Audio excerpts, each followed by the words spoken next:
তো দেখো সকালবেলায় উঠে পড়েছি। আমার পুপুসোনাও উঠে গেছে। আজকে আমরা একসঙ্গেই উঠেছি। আমি ওর সঙ্গে শুয়েই ছিলাম। যেহেতু এসেছি বাবার বাড়ি, তো শুয়েছিলাম অনেকটা টাইমই। এখন কিন্তু প্রায় 6:30টার বেশি বাজে। তো একটু সকাল সকালে উঠে পড়ছে এখানে আসার পর থেকে। তো চলো, কোনো ব্যাপার না। আর আজকে কিন্তু তোমাদের কোনো ডেইলি ব্লগ আমি দিচ্ছি না। আজকে তোমাদেরকে আমি কোন ভিডিও দিচ্ছি সেটা নিশ্চয়ই তোমরা বুঝেই গেছো টাইটেল অ্যান্ড থাম্বনেল দেখে। তোমাদেরকে আমি শেয়ার করব আমার চুলের যত্নে আমি ঠিক কী করি। শ্যাম্পুর সঙ্গে মাত্র 3টে জিনিস মিশিয়ে ব্যবহার করলে চুল কতটা সিল্কি অ্যান্ড শাইন হয় সেটা আমি তোমাদেরকে প্রুফ দেখাবো, ঠিক আছে? লাইভ প্রুফ দেখিয়ে দেবো। তো চলো তোমরা ভিডিওটা দেখতে থাকো। আর এখন কিন্তু আমরা মা মেয়ে একটু দুষ্টুমি করে নিচ্ছিলাম বিছানায় বসে বসে। তো দেখো চলে এসেছি জিনিসগুলো নিয়ে, মানে কি কি লাগবে সেগুলো তোমাদেরকে একবার দেখিয়ে দিই। লাগবে 2 চামচ মতো চিনি, অ্যালোভেরা জেল, নারকেল তেল আর যে কোনো শ্যাম্পু। তোমরা যেই শ্যাম্পু ব্যবহার করো সেই শ্যাম্পুই তোমরা নিতে পারো। তো দেখো আমি এখানে ট্রেসমির 3 পাতা শ্যাম্পু নিয়েছি। আর তোমাদের বলে রাখি, আমার চুল কিন্তু বেশ লম্বা আমার চুলটা। তো আমার কিন্তু 3 পাতা শ্যাম্পুতে হয়নি, পরে আমি আরেক পাতা শ্যাম্পু এর মধ্যে অ্যাড করেছিলাম। আর বললাম 2 চামচ মতো চিনি অ্যাড করে দিয়েছি এখানে। তো চিনিটাকে আর শ্যাম্পুটাকে ভালো করে মিশিয়ে নেব, মিক্স করে নেব যাতে চিনির দানাগুলো গলে যায়। তো দেখো এর মধ্যে এরপর দিয়ে দেবো একটু অ্যালোভেরা জেল। আমি কিন্তু এখানে 4 পাতা শ্যাম্পুর মধ্যে 2 চামচ পরিমাণ অ্যালোভেরা জেল দিয়ে দিচ্ছি। তো তোমরা কিন্তু অবশ্যই এই জিনিসটা খেয়াল রাখবে। মানে অনেকের হয় না চুল পাতলা হয়, আবার অনেকের চুল লেন্থের দিক দিয়ে ছোট হয়।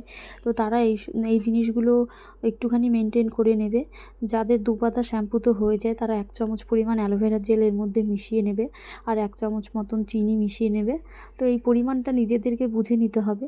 তো দেখো, আর যারা মানে একবার ওয়াশ করলে হবে না, 2বারে ওয়াশ করতে চাইছো, তো তারাও একটু একবারে বেশি করে বানিয়ে নেবে, তাহলে দেখবে বেশ ভালোই হবে। তো দেখো অ্যালোভেরা জেলটা আমি দিয়ে দিয়েছি এর মধ্যে। তো এই 3টে জিনিসই ভালো করে মিক্স করে নেব। তারপর এর মধ্যে দিয়ে দেব 1 চামচের থেকেও একটু কম পরিমাণে নারকেল তেল। তেলটা একটু বেশি পরিমাণে পড়ে গেলে না চুলটা একটু চিপচিপে মতন হয়ে যাবে। তাই জন্য তেলটা কিন্তু একটু পরিমাণ মতো বেশ ভালোভাবে দিতে হবে, পরিমাণটা বুঝে। তেলের পরিমাণটা কিন্তু একদমই কম রাখতে হবে। তো তোমরা দেখো, দেখলেই বুঝতে পারবে। আমি কিন্তু একদমই সামান্য পরিমাণ একটু তেল দিয়ে দেবো এর মধ্যে, খুব বেশি না। আর এখানে কিন্তু কোকোনাট অয়েলই দিতে হবে, মানে পিওর নারকেল তেল। তো চলো, আমার নারকেল তেলটা তো এর মধ্যে অ্যাড করা হয়ে গেছে, তোমরা দেখে নিয়েছো। তো এইগুলোকে ভালো করে মিক্স করে নিয়েছি। তো দেখে নাও আমার কিন্তু চিনিটা একদম গলে গেছে, চিনিটার কোনো দানা ভাবটা আর নেই, সমস্তটা গলে গেছে এর মধ্যেই।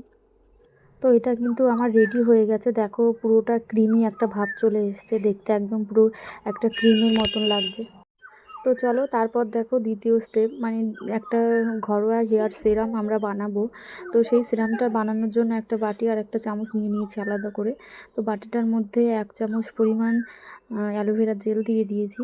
তো এর মধ্যে দিয়ে দেব এই একটু 1 চামচ পরিমাণ, 1 চামচেরও একটু কম পরিমাণে নারকেল তেল। তো এটাকে ভালো করে মিক্স করে নেব। তো এটাকে কিন্তু খুব ভালোভাবে মিক্স করে নিতে হবে। এটাকে খুব ভালোভাবে মিক্স করে নিলে দেখতে পাবে এটা কিন্তু একটা ক্রিমের মতন হয়ে যাবে।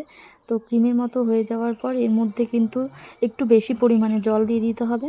মানে একটু বেশি পরিমাণে, মানে পাতলা করতে হবে এটাকে, এজন্য একটু বেশি পরিমাণে পরিষ্কার জল, মানে খাবার জল দিয়ে দিতে হবে।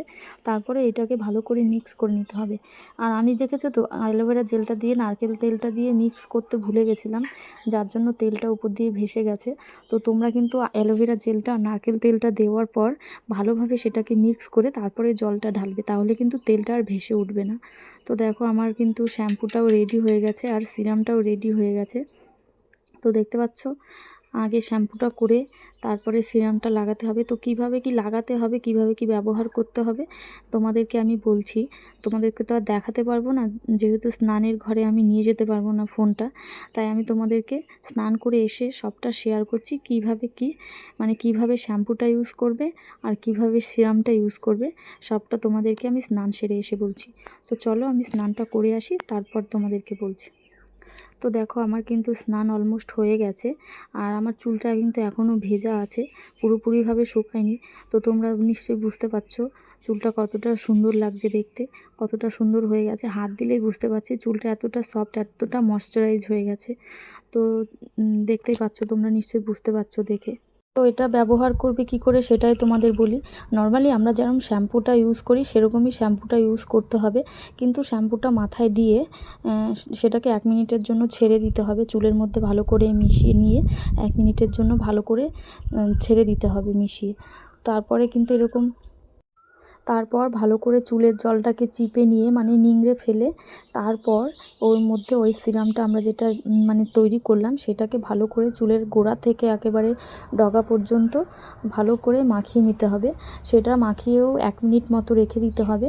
তারপর কিন্তু চুলটাকে আবার ভালোভাবে ওয়াশ করে নিতে হবে। তো তারপরে দেখবে এত সুন্দর একটা রেজাল্ট তোমরা পেয়ে যাবে। ট্রাই করে দেখো একবার। তো দেখো, আর কিন্তু অবশ্যই চুলটা ভেজা অবস্থায় আঁচড়াবে। একটা মোটা দাঁতের চিরুনি ব্যবহার করবে তোমরা। মোটা দাঁতের চিরুনি দিয়ে চুলটা আঁচড়ালে চুলের জটও লাগবে না।